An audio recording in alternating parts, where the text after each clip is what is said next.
Hello, and welcome to Woolly Mammoth Theater Company. I'm Maria Manuela Goyanes. I am the artistic director here, and actually next year marks our 20th anniversary here in this space downtown making boundary-breaking theater. We have seen downtown change over the years, participated in incredibly dynamic, vibrant, and vital arts and culture ecology that has shaped downtown. The people came, the restaurants followed, rejuvenating the neighborhood and spurring economic recovery and development, and we are all ready and set to do that again. This is what makes it all the more special for us to host an event like this. Thank you, thank you, thank you to Mayor Bowser, Deputy Mayor Albert, Council Member Pinto, DC leaders like Jaron Price and his team at the Downtown DC bid, Leona and the Golden Triangle bid, the Federal City Council, and everyone here doing the important work of envisioning what a thriving downtown DC of the future can look like. We here at Woolly Mammoth are so excited for that future because it can be distinctly DC, a place where go-go plays next to award-winning theater, next to world-class museums, next to real neighborhood feel, and so much more, attracting DC residents and visitors from all over the country and the world. And now it is my great honor to introduce our champion for this reimagined future of downtown DC, the brilliant and indefatigable Mayor Muriel Bowser.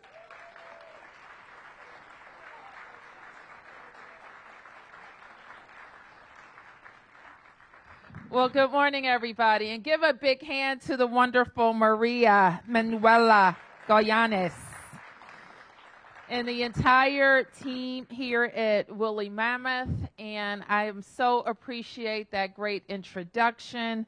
And I appreciate all of you being here. You're going to hear from great members of our team, Deputy Mayor Nina Albert, Director Anita Cozart, our co-chairs for this effort, Jaron Price and Leona Agarides of the Downtown DC bid and the Golden Triangle bid, respectively.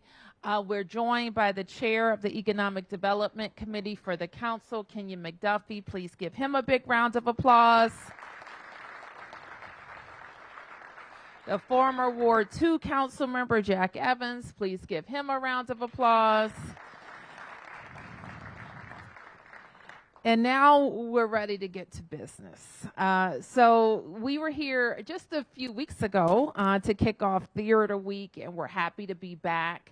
It should be no surprise to anyone that the arts are an integral part of our economic development strategy for the city and particularly for the downtown.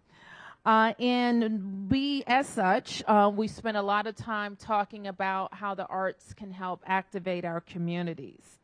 And 8 months ago, we came together to kick off the Downtown Action Plan, where we challenged everyone in the city to reimagine what the future can and should be for the downtown. And so while the work to reimagine the downtown is urgent, I also want to make sure that collectively we're telling the complete story of the downtown. We have a beautiful downtown, don't we? Don't we, DC? And part of what makes it beautiful is our unique offerings, our monuments, memorials, museums, beautiful parks. It's also fantastic because of local Washington, the local Washington we're in right now, our restaurants, events like Jazz in the City that our Office of Cable Television, Film, Music, and Entertainment is hosting, including tonight at the Carlisle Room, also in beautiful downtown. And while we recognize the need to adapt and pivot, we don't want to send the message that our downtown is a ghost town, because it's far from it. And yes, we want our federal workers back, don't we? Let's give them a big round of applause. But we also know that people are traveling to the theater, they are going to restaurants, they're visiting friends, they're going to see their dentists and doctors and all of the things that we do in and around our downtown. So I want to thank Jaron, as I mentioned, from the downtown DC bid, and Leona at the Golden Triangle bid for their incredible leadership over these last 8 months. They have been invested in bringing businesses together, talking to residents and stakeholders to share big ideas. And today we'll hear about what they heard and recommend regarding strategies that can support the revitalization of the downtown.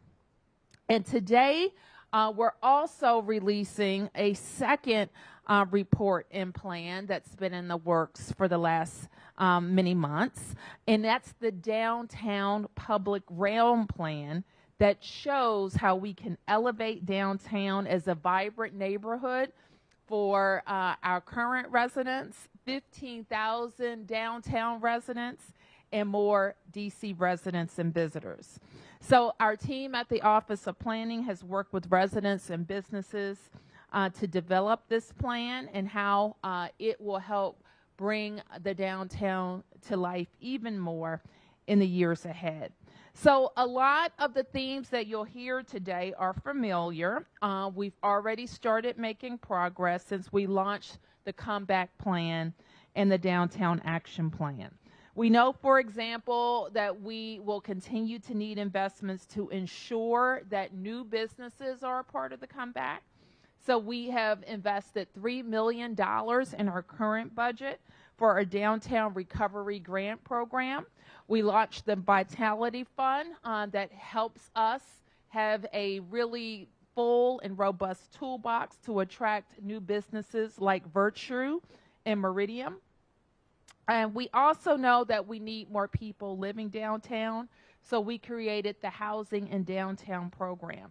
And while that program is close to launching, we are encouraged that there are already 5 office to residential conversions that are under construction and 11 more in the pipeline.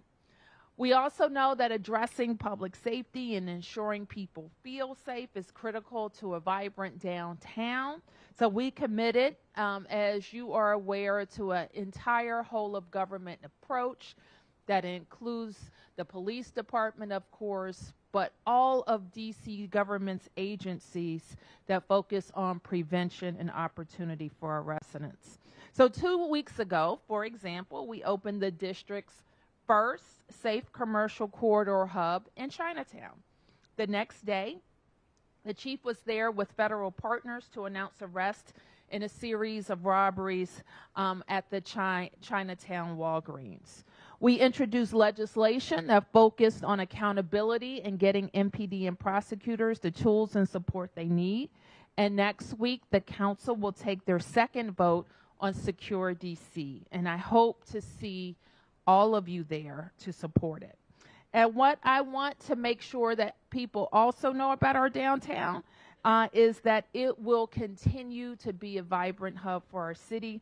And with these plans, they're concrete things that we know have the support of the community to move forward. So I want to thank you for being here. I'm going to be listening intently too, because you know these recommendations come to me.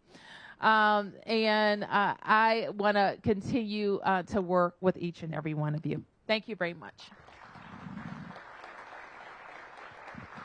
And so with that, I want to welcome Councilmember McDuffie for a greeting.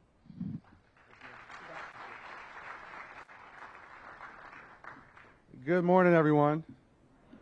I am delighted to be here this morning and also enjoying some of that weather that's out here this morning. So if you have an opportunity, make sure you spend a little bit of time outside. I want to thank the mayor for inviting me to be a part of today's announcement. I think this is a big deal that we're announcing this today.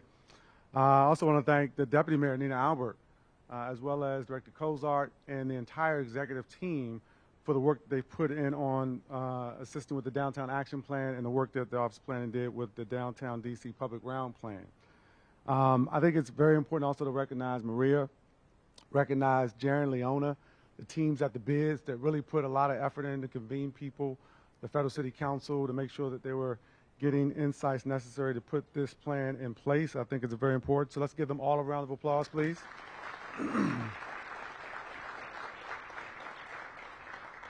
This is precisely the type of collaboration that we need to make sure we're moving things forward in the District of Columbia, both our public sector stakeholders, our private sector stakeholders, communities around the arts and others, to make sure that we have a really solid plan that's a part of the comeback that you've heard the mayor talk about a lot over the last year or so. As we continue to see what our neighbors across the river in the Commonwealth are up to with a little bit of business there, we also know that too many other stakeholders, including retail, hospitality, cannot wait to see what's going to happen right here in our downtown. We have our own need to identify key aspects of timing, commitments, and fiscal decisions on how we move ourselves forward here. And really, this is what these plans are all about.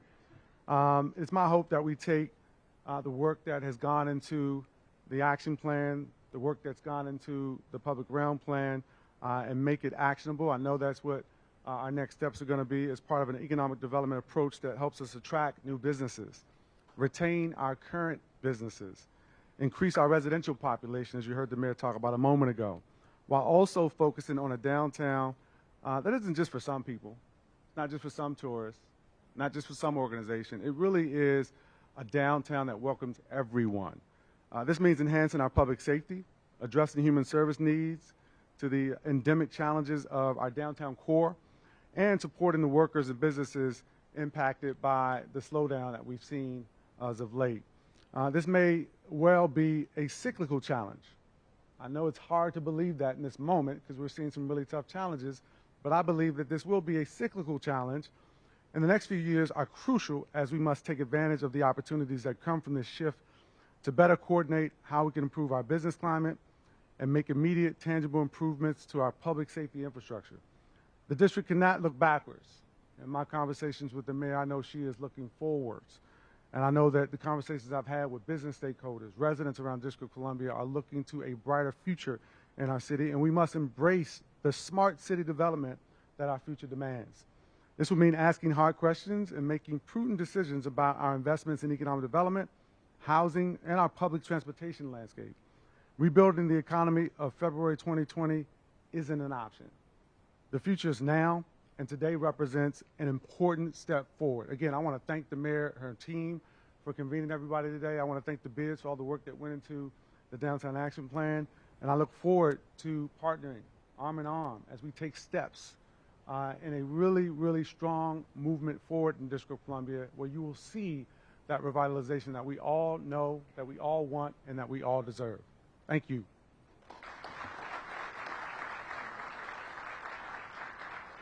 And I'm going to be working in tandem with this next person coming to the mic, and that's Deputy Mayor Nina Albert. Thank you, Mayor. Thank you, Councilmember McDuffie. And thank you all for coming out this morning. We are incredibly excited that these plans are now public and that folks will have a chance to absorb, react, and start working on solutions to bring more residents, more businesses, and more employees back downtown. I want to thank our business community, the district government, the employees, our residents, and all the stakeholders who made the Downtown Action Plan and the Downtown Public Realm Plan possible. You've provided your big ideas. You've provided grounded ideas in the realities of today. And this is what's going to make these two plans possible and real. So we're going to talk a lot about the action plan today, and I'm going to turn it over very shortly here to both Jaron and Leona.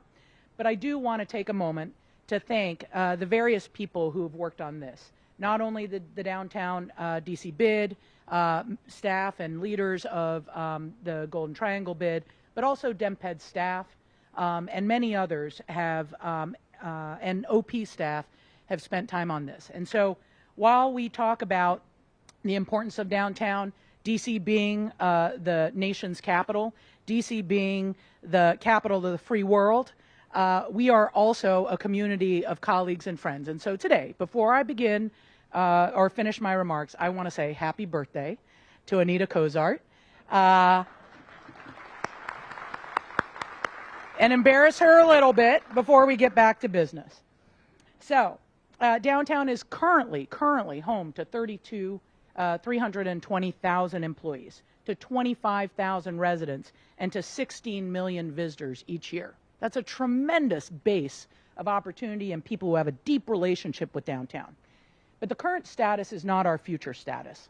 The comeback plan identifies up to 15,000 new residents for a total of 40,000 residents downtown. What does that mean for the downtown, how it looks, feels, and acts? It means that now we have to have community spaces, civic spaces, integrated into downtown. And more neighborhood serving retail. It just shifts fundamentally how we think about what the downtown delivers. So as we think about that, there are different strategies that both the Downtown Action Plan and the Public Realm Plan start to employ. They start to say, how do we take advantage of all those visitors going to the mall and who might just hop back on the metro and go somewhere else? How do we draw them up into our downtown neighborhoods?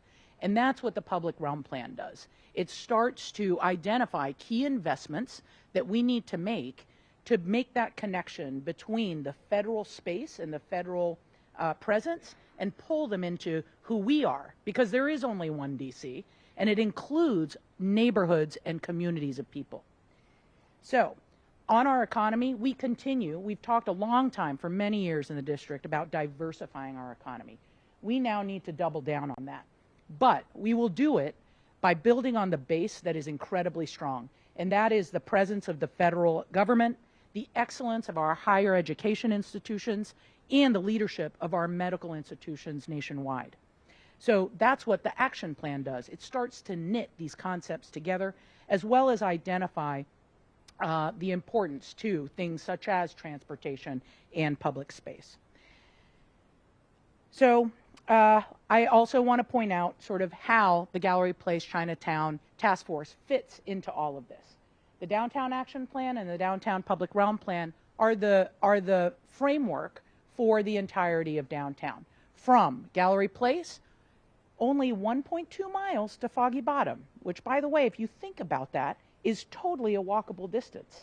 So it's pretty interesting to think as a planner how you break up those spaces so that people get engaged for an incredibly short walk where they could have a myriad of experiences. But the Gallery Place Chinatown Task Force is really focusing on a place-based, neighborhood-based solution for one node of downtown, which is our entertainment epicenter. So anyway, then our work will have to continue to the Golden Triangle and to what I'm calling Penn West, west of the White House, over to Foggy Bottom. It will take all of us, government, businesses, residents, working together to achieve our collective vision for downtown. And so I want to thank everybody who's going to participate, or who has participated, and who's going to be participating in the future. What role will you play in downtown DC's transformation? With that, it is my honor to turn this over to Jaron, Leona, and Director Cozart to share more about the two plans.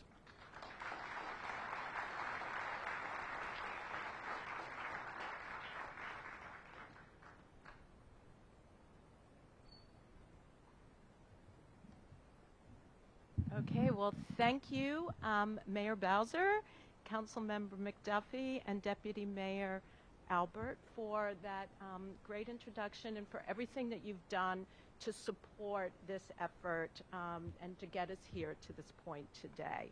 And also I want to thank all of you for being here today and all of the great people that we have talked to along the way. We have been so thrilled at the support that we have received from people and in the interest from everybody in a very vibrant future for the downtown. So thank you very much.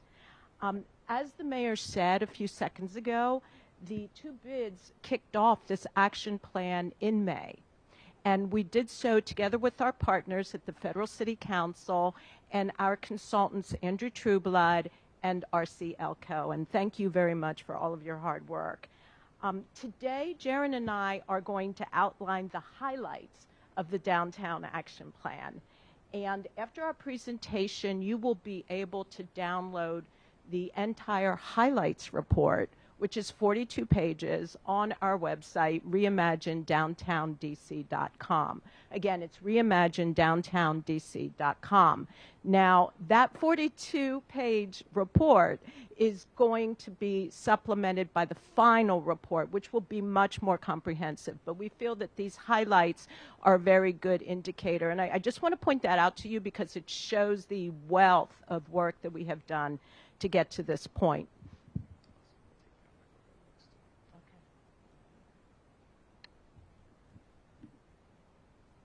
All right. It is such a pleasure again, and thank you so much, Leona. We're going to cover a lot of ground here. It's not lost on me that we're in this beautiful theater space here at the Woolly Mammoth.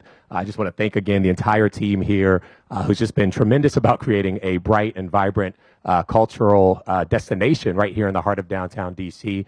This is part of what makes this area so great, and I just want to echo the thanks that Leona shared to each and every one of you who are in this room. As I'm looking around, and this is not an act, and we're in a theater, but I mean this with all sincerity, this is such an exciting and just incredible day for myself and Leona and just for everyone who's been working on this effort. We are all in this room. We're all interested in this topic. We're all here in this moment because we care deeply about our city and because we love our downtown. And so it's really encouraging to be in this room and in this space with all of you. And as we share some of these highlights, we hope that you'll hear back some of the things that you've shared with us. This has been an extensive process where Leona and I haven't done a ton of talking. We've done a lot of listening and have really tried to hear what it is that, as a collective, we want to see in our downtown to propel it to the next iteration and to ensure its success in the future. So I wanted to just quickly touch on just some of the context of how this plan is designed to, the role it's designed to play and how it fits with some of the other efforts that were described perfectly by Deputy Mayor Nina Albert. But I just want to share a little bit more here. Obviously, the mayor laid out the comeback plan just about a year ago, which offers a 5-year economic development strategy for how we make DC as a whole a place for successful businesses. We make sure that there are opportunity-rich neighborhoods and that there are thriving people throughout our great city. What we're doing with this Downtown Action Plan is taking that and the portion of it that was focused on downtown's recovery, inclusive of the 15,000 new residents in downtown, we were really looking at how do we make that happen?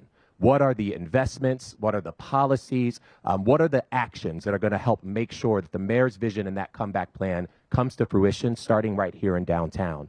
We're incredibly excited to be doing this work in partnership with the Office of Planning, who has been leading the Downtown Public Realm Study. Some of you have gotten the copies of the plan that are sitting there. The graphics are amazing. There's a lot of great visuals in that, and you'll hear a lot from the birthday girl when it's her turn shortly soon after. I will refrain from singing happy birthday to you, Director Kozar. Certainly appreciate your work. But so much great stuff in that plan as well, and they're meant to really dovetail and be in concert with one another. Also, as Deputy Mayor Albert mentioned, we have the work of the Gallery Place Chinatown Task Force that is underway. I'm incredibly grateful to the mayor, to Deputy Mayor Albert, to all the members of the city, our co-chairs for that work, Jody McLean and Debbie Ratner, who have been working incredibly hard to make sure that we're focused on the future of the Chinatown community. And that, too, ties in greatly with the work that we're going to discuss today. So, again, lots of highlights that we will talk you through today. There will be a lot more information that you can see in the full report at reimaginedowntowndc.com. I'll turn it back to you, Leona. Okay. Thank you, Jaron. So finally to the study, right? So here is the process that we used. We started with very robust engagement, and this slide outlines the engagement. We did a lot more engagement than we originally felt that we were going to be doing, but we just had so much enthusiasm from people that we felt the need to continue with it a little bit longer. After the engagement, we conducted intensive research and analysis, and you will see some of the studies on the Reimagine website, and then some of the studies will be referenced in greater detail in the complete report when that is released. And then we took what we learned from the engagement and from the research and analysis, and we created a vision and recommendation. The vision on this next slide is pretty much what you have heard from the mayor and from the deputy mayor. It is to redefine the central business district to be a resilient, right, and adaptable mixed use downtown that is welcoming and alluring for everybody. And you'll see elements of that peppered throughout, and they are explained in much greater detail in the slide.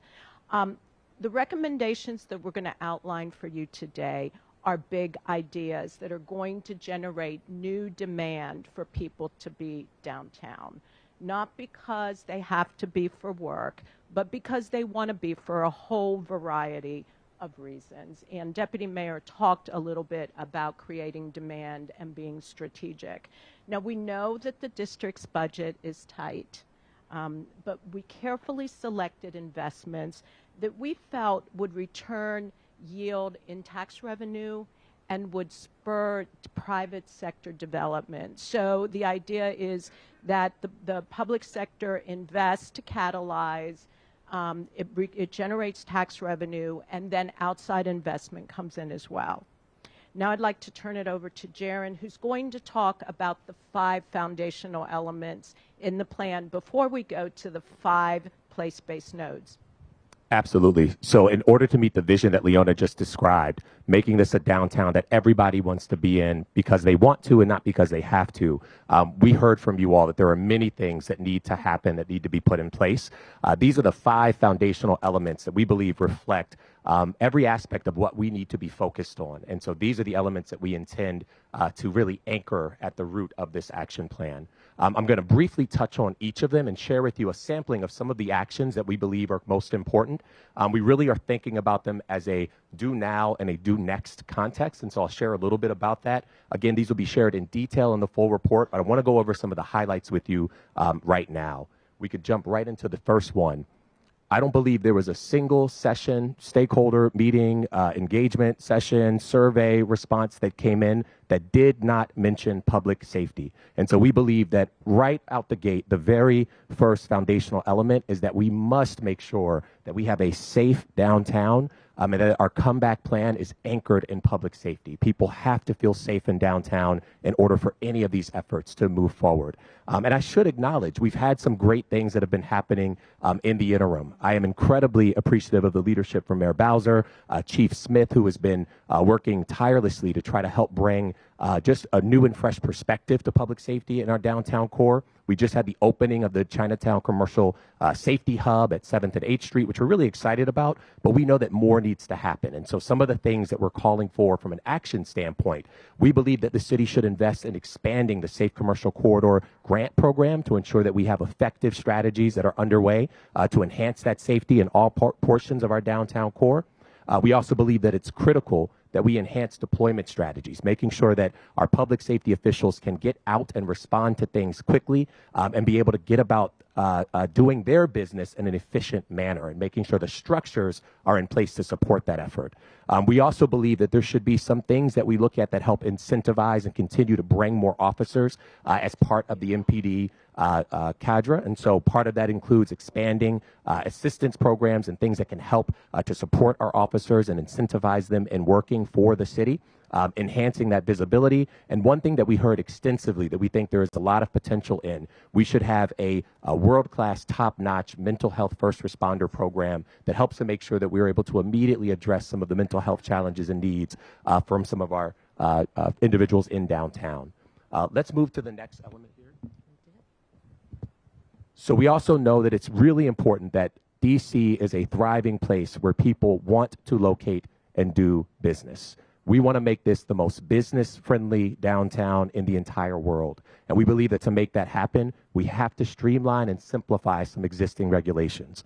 In the report, we have an extensive section that talks about some of the policy changes that can happen. And for those who are concerned about budget years, some of these have no monetary cost, but these are policy changes that we can make that help clear the deck and make it faster and more efficient for folks to locate and do business here in the city. We also believe it's incredibly important that we have the right staff and resources at play in the Deputy Mayor for Planning and Economic Development's office and just in the city as a whole to make sure that we have folks who are actively seeking to attract big business, small business, new business, minority-owned business, all of the businesses that we need in downtown. We need people who are actively doing that day in, day out, and that it's funded in the full capacity in which it's needed. We have a great Vitality Fund program that's been introduced. This plan suggests an investment to expand that even more so we can reach more businesses and retain more of our businesses who are here now. And we believe it's important that we focus attention on having a dedicated technology entity that is investing in early stage companies and entrepreneurs who want to do more business here in the city, leveraging some of the work of the Penn West Innovation and Technology District. Now, as we think about the residential goals, I know we've talked about the 15,000 new residents here in downtown. We absolutely believe that that is doable and possible, and we know having an active, vibrant residential base in downtown is key to the comeback that we want to see. Some of the actions that we believe should happen now, we want to make sure that we continue efforts to implement the Housing in Downtown Tax Abatement Program that was discussed, as well as looking at potential ways to, as it's playing out in real time, immediately and effectively address any hiccups, challenges, and roadblocks that might present itself, and consider expanding that. We also believe it's important as we think about processes in terms of how business gets done and how building processes take place, streamlining the construction and building permit processes by making sure that we have really tight, substantive groups that are able to effectively and quickly work through the permitting process to clear the deck on future development. We also believe it's important to examine our building codes, as well as define some goals for our household services and social infrastructure. You'll find in the plan that we talk quite a bit about some of the elements that are needed to support residential infrastructure. We want to make sure that we're strategically investing in making those things happen. I also want to quickly talk about transportation. One of the things that came up extensively as we went through the feedback sessions, in addition to the concerns about public safety, were thoughts and concerns about our transportation network. Obviously, there has been a looming concern about Metro. One of the things that we believe has to happen is that we do continue to fund and think about sustainable and supportive operational funding for WMATA so that we have a great and well-run transit system and transit network here in the city. But one of the things that also came up is that we have to start thinking about all these great assets that we have with respect to transportation. I'm thinking about that as an asset and not something that does not work well together. Throughout the year, and I'll just say it because I feel like I'm amongst friends here, we heard many polarizing thoughts, from there should be no bike lanes to we should have all bike lanes, right? No cars to some cars. And so getting to a point of being able to crystallize all of that into actions and to thinking about what that means for our future, what we believe needs to happen, let's take a moment to look at a comprehensive design network for all of our streets that takes into account what types of people are in our buildings, the development that we're planning in terms of residents. Let's make sure that we have a comprehensive strategy that ensures that all modes of transportation are able to effectively be maximized, because quite frankly, we have great access here in our downtown. It is already quite walkable. We have great transit. We need to be amplifying that and not thinking of ways to make it more difficult for people to move in and around downtown. Additionally, we talked a lot about parking. Many people talked about us thinking about parking, and I know at times that can be also a bit controversial because there are goals to see, some would like to see more car-free thinking in terms of our downtown, and I think there's some value and merit to that. We heard that quite a bit, but we also have to think about those who are using car, those who are coming from around the region and are using cars to get here into downtown. We want to make sure that we're thinking about our parking system and not necessarily having new parking spaces, but better managing the parking spaces that we do have, both off-street and private parking garages. So we talk about some strategic investments and how we can create a program that supports that parking infrastructure. Let's go ahead to the next piece here, Leona. Last foundational element, and I'm going to turn it back to Leona after this, making it happen. So we talked a lot about all of these things that need to be invested in, these policies that need to be shifted, these changes that need to be made. But we also thought it was critical, how do we ensure that that work actually happens? So this is not meant to be a plan that will get posted on a website and we all move on and we never talk about it again. We have to ensure that there are people who are every day waking up, thinking about these elements, and helping to make sure that it actually comes to fruition. And so we talked a lot about what that looks like. And there's different models that have been proposed, but we know there needs to be a dedicated team for implementation focused on the Downtown Action Plan, and perhaps an oversight committee that helps to monitor implementation and ensure that we are holding ourselves accountable to getting this work done. We also know that it's going to be incredibly important for some of the catalytic development sites that are currently existed and potentially stalled, that we have an effective way of getting resources there and making sure that we're helping to move those projects forward. Leona, I'll turn it back to you. All right, thank you, Darren.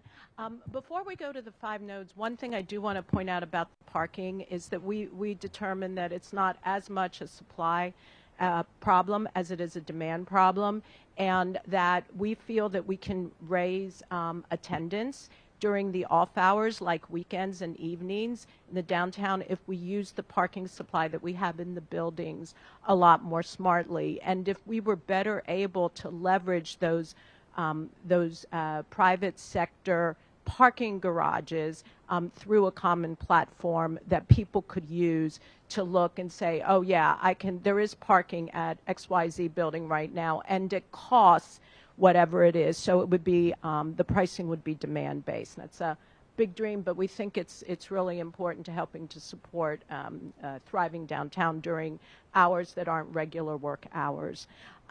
Next, we're going to talk about 5 key nodes that are geographic nodes that we've identified for investments in generally parks, the public realm, and new uses that will yield different kinds of return. And I will just very quickly mention them, and then we want to dwell for a second or two on each one. Yes, go ahead.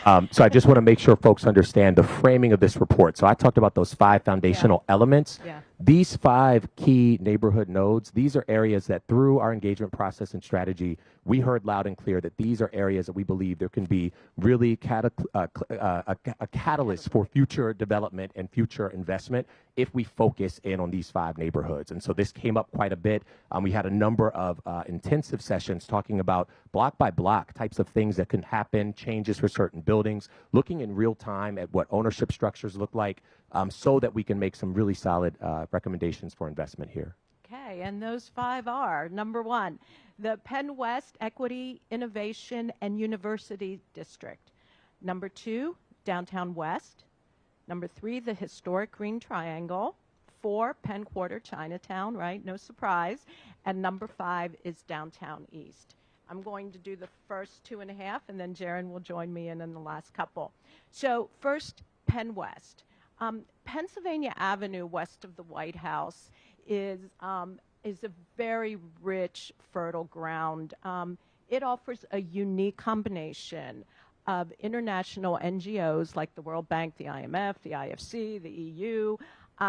It offers an R1 university and, of course, proximity to the seat of government.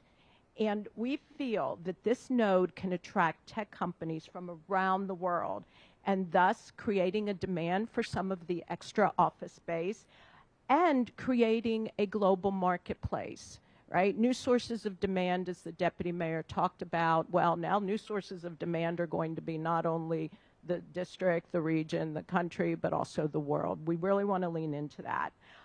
We envision a robust ecosystem of startups, mature tech companies, top-tier universities, and of course, very importantly, workforce development programs.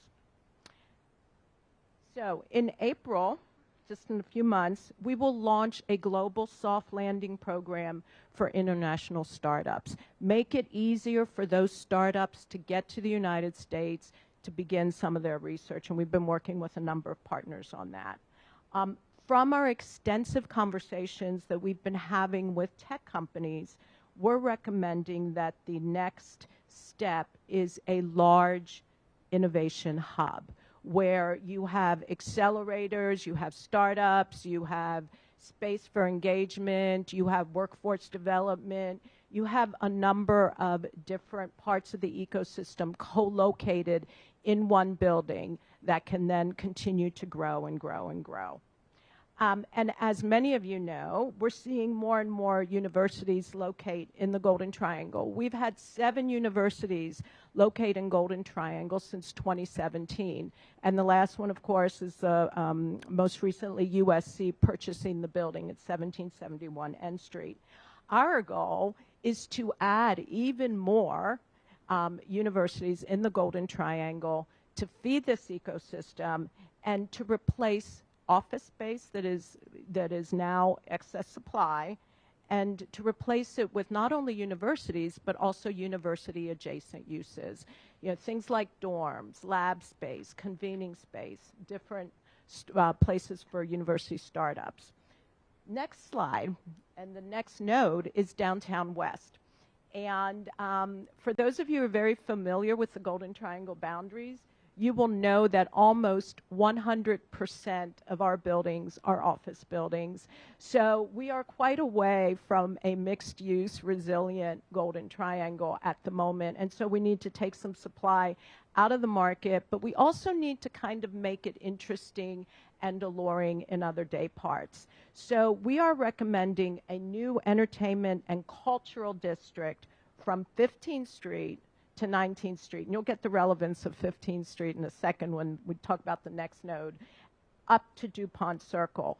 And again, this will take some of the excess supply out of the market, but more importantly, it's going to invite residents from the existing surrounding neighborhoods and from the tourists from down at the White House and the mall. This district, those of you who are familiar with the redevelopment going on at National Geographic, this district would leverage that. We would lean into it. And if you don't know about that redevelopment project, it's huge and it's amazing. But it is right here. There's a rendering on the screen, and they have their own website for National Geographic Base Camp. We are also recommending an entertainment or cultural anchor in Downtown West, and we kind of feel that it should be close to the National Geographic redevelopment to allow and make it convenient for tourists in particular to chain their trips and to kind of create a whole day out of the experience. This next one is, we're both very proud of this one, is the historic Green Triangle. And as I believe it was the mayor said earlier in this presentation, we have beautiful public spaces in the District of Columbia, and we have beautiful parks. And our parks, for the most part, are being underutilized. They could be used so much more robustly. And so we see great opportunity in linking Lafayette Square, where the tourist is, to Farragut Square, which is the gateway to part of the western part of the downtown, and to McPherson Square, right, which is also another gateway. And Deputy Mayor talked about bringing tourists further into neighborhoods, and that is one of the big strategies around this.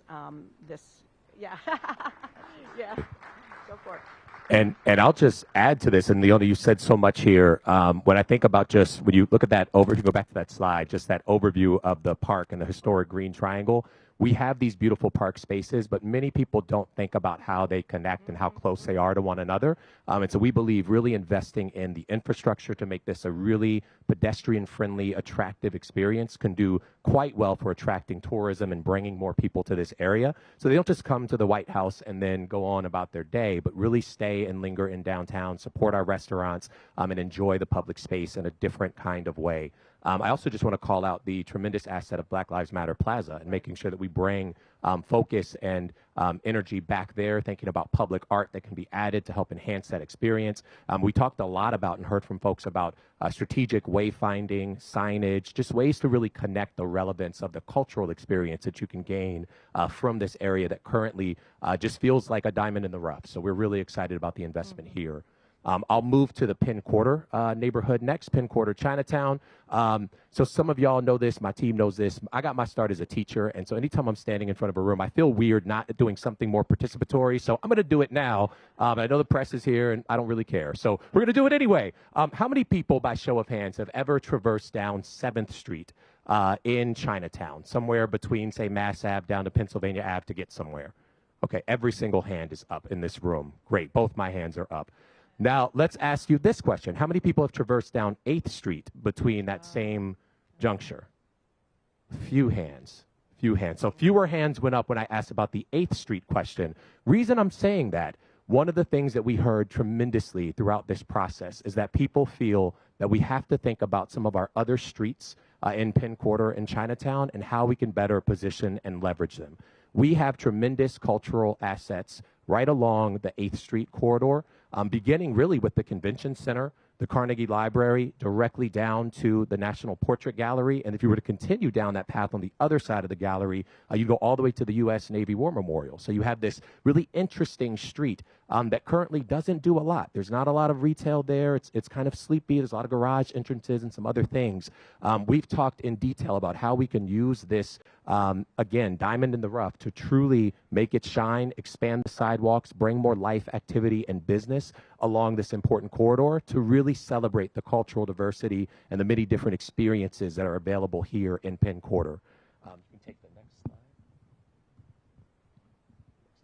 slide. Some of the actions that we think are also important here, and I would be remiss not to mention one of the major pieces, which is thinking about the future of the Capital One Arena. I'm incredibly grateful to the mayor and to the 13 members of the D.C. Council who have made sure that we have a great $500 million offer on the table to retain our sports teams, and we believe that should remain a viable option. And if we have a future without the sports teams, we believe that we must invest in ensuring that we have a bright future for that site. And so I'm very encouraged by the work that's happening now and is currently underway. We also believe that there's a tremendous opportunity to rethink, rebrand, and amplify the branding and marketing of that community as a specific arts and cultural district. There is so much culture in Chinatown. There's already a lot of vibrant art opportunities. We have to make sure that we leverage that, brand that, promote that, and really think about that entirely differently. Additionally, I mentioned the 8th Street focus, and so that's certainly something we believe we can do right away. When you hear from the Office of Planning, they'll talk about how they use that as a part of their focus for the downtown public realm study as well. And then finally, we know we have a real issue along that corridor in terms of vacant retail fronts. We want to think about some immediate ways that we can activate that retail corridor, perhaps through some pop-ups, but really thinking through the right strategy to bring the right retail mix in this really important part of downtown. We can move next into my final space, which is Downtown East. This is also a part of downtown that sometimes doesn't get as much love and attention as we think it should. So when you think about Downtown East, this is east of Penn Quarter, Chinatown, taking you all the way about to where Union Station is, right? So really thinking about that area of town that really is right in the view and shadow of the U.S. Capitol building. We currently have 2 universities that have a significant footprint there. Georgetown Law, as well as Georgetown University proper, is looking to expand its footprint there.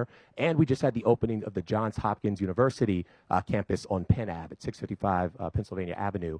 We believe there's a tremendous opportunity to brand and to rethink this area as a site for local universities. And so we want to make sure that there is investment in the public realm infrastructure and just really all of the things that help make that a vibrant space for students. If we can take the last slide here, we talked about specifically naming this a university district. We talked about implementing some streetscape plans and doing some immediate work to develop those in this first fiscal year, as well as some improvements to the experience people will feel from Union Station into this important corridor. All right, so now we'll zoom out to the broader economic development strategy here a little bit. What we feel is that committing to these investments in the Downtown Action Plan is going to be a signal to investors, right, that the district is building a thriving future and thus will spur investment from additional sources. And we have summarized the recommended investments in this by category in this table. Of course, this is on the website, this is in the report, so you can look at it a little more closely there. But basically, the Downtown Action Plan is recommending $39 million in investments in FY25.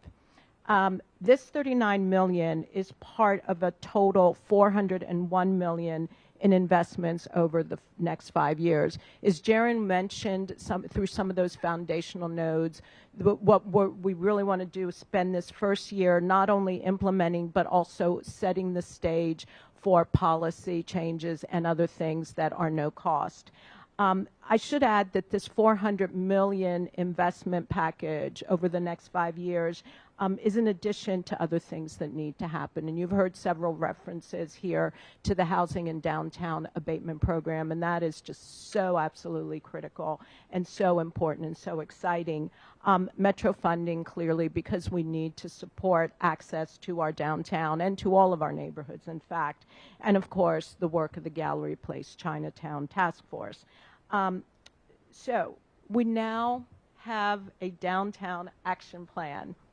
and we need to do this.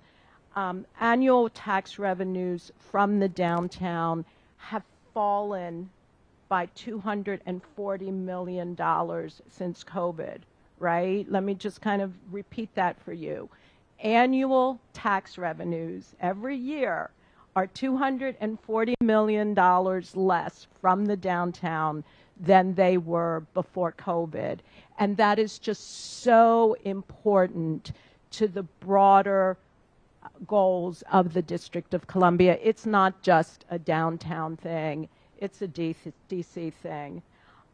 Following full implementation of this plan, downtown stands to generate $487 million more annually in tax revenues than it would without intervention, okay? So once again, let me just say this. $400 million of investment over the next 5 years or so, generating $487 million in annual revenue, okay? Thank you. Why not? And our two bids are so committed to working with the mayor, with the council, with the private sector, and with all of you and anybody else in really making sure that we build a stronger, resilient, mixed-use downtown that is welcoming and alluring to everybody. Leona, thank you so much. Leona, thank you so much for that. I think Leona really made the case there on that investment strategy slide. I encourage you, take a look at this report, the highlight document that will be posted on our website. We break down where these investments can lie, but Leona's right. We're looking at a real challenge. That $240 million decline is real, and there's a tremendous analysis that's been done by RCLCO to show that it will only get worse if we don't intervene. So these are interventions that will turn this all around. We are incredibly grateful to, again, every single person who's played a role, whether you offered your feedback, had a suggestion, what you may have thought was a crazy idea was not a crazy idea. Thank you for your engagement throughout this process. We are so encouraged by the work of the city and look forward to continued engagement in helping to make this happen. So again, thank you for hearing us out today on this Downtown Action Plan. I now want to introduce my colleague at the DC Office of Planning, Director Anita Cozart, who is going to share some more about the Downtown Public Realm Plan. So I will turn it to Director Cozart.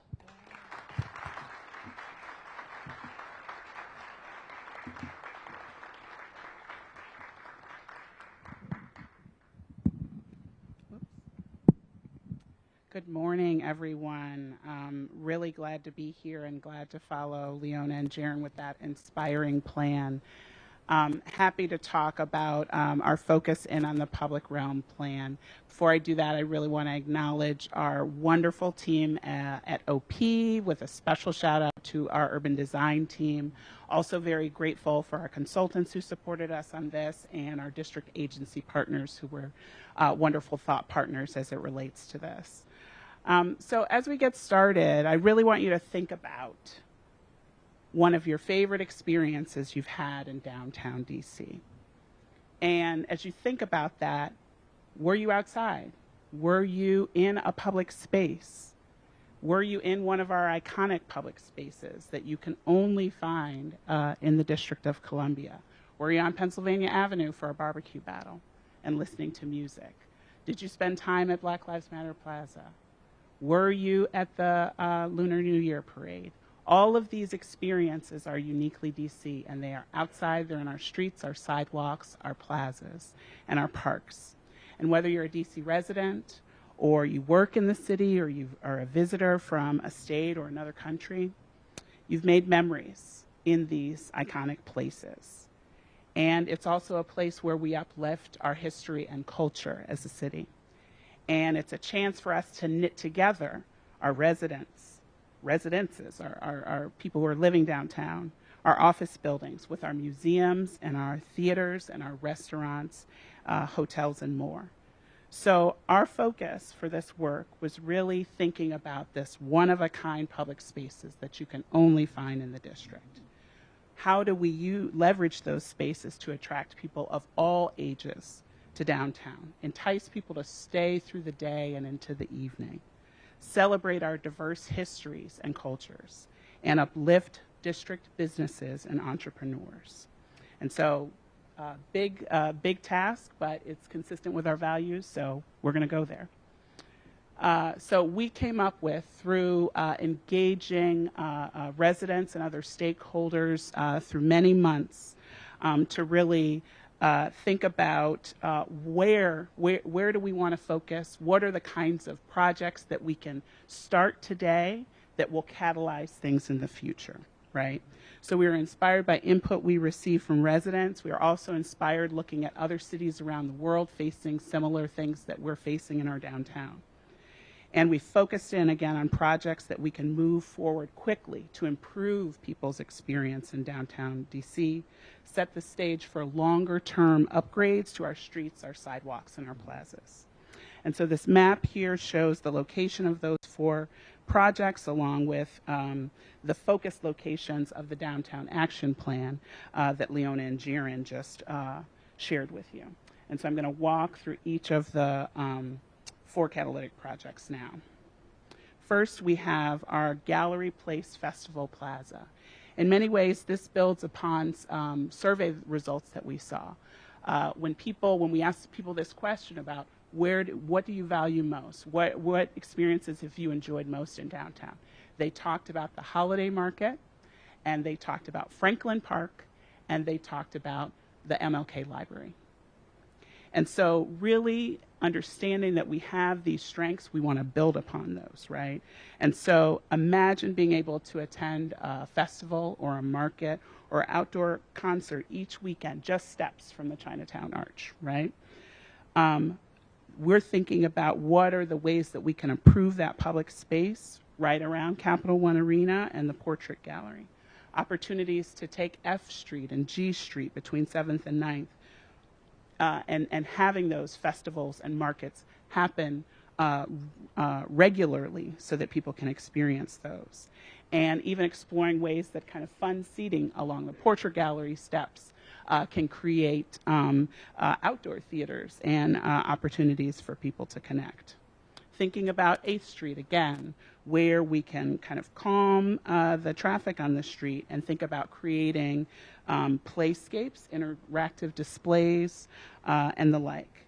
And this is where we have this wonderful opportunity to partner with theaters like Woolly Mammoth and others, and the Convention Center, partner with the MLK Library, and really think about outdoor exhibits, events, pop-up activities that really activate that public realm. So that's our Gallery Place Festival Plaza vision.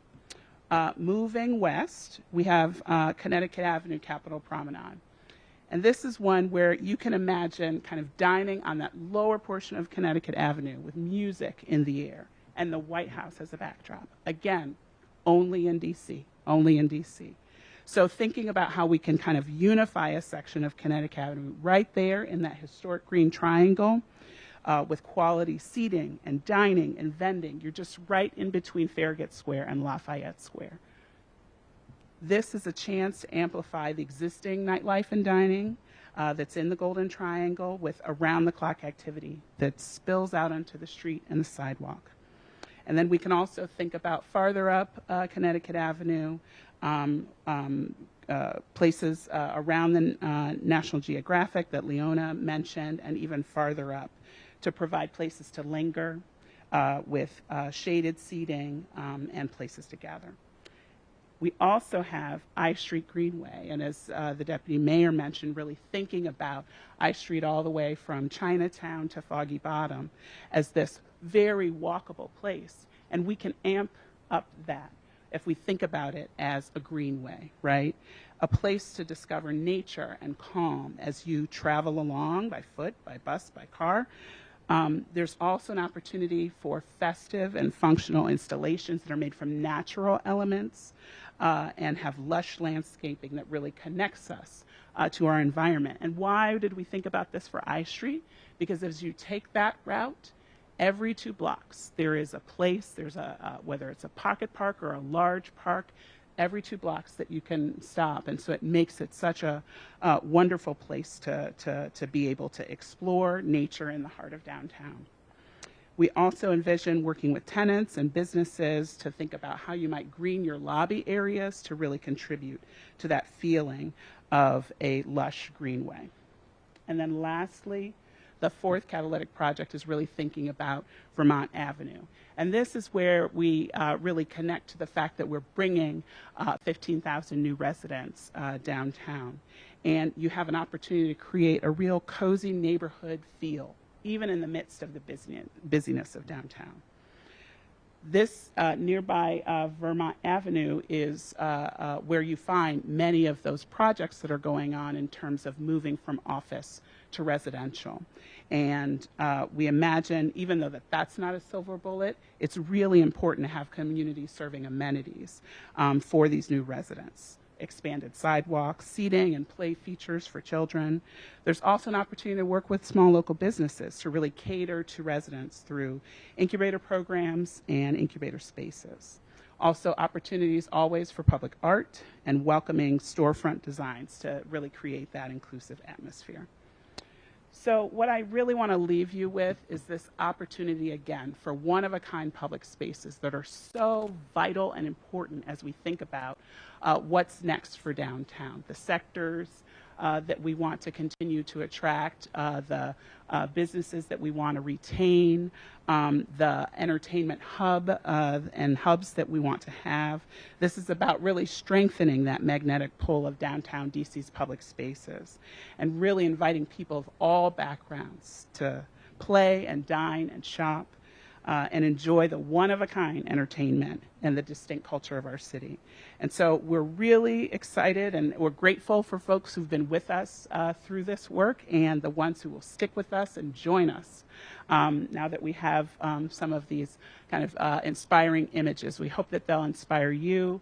And please tell a friend and share with us as we go forward and implement this. And you can check this out at planning.dc.gov. I also want to let you know if you really, really want to spend some time and nerd out with us on this, we're going to be having some coffee chats on the Monday free coffee mornings next Monday. And so come join us. Thank you. And now I want to turn it back to Maria to give us some greetings.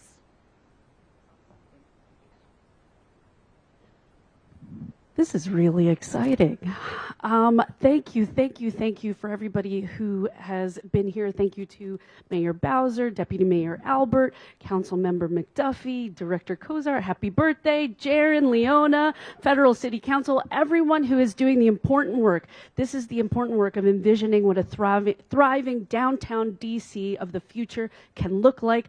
Thank you for your vision and tenacity to make these dreams a reality. Thanks, everybody. Have a great rest of your day.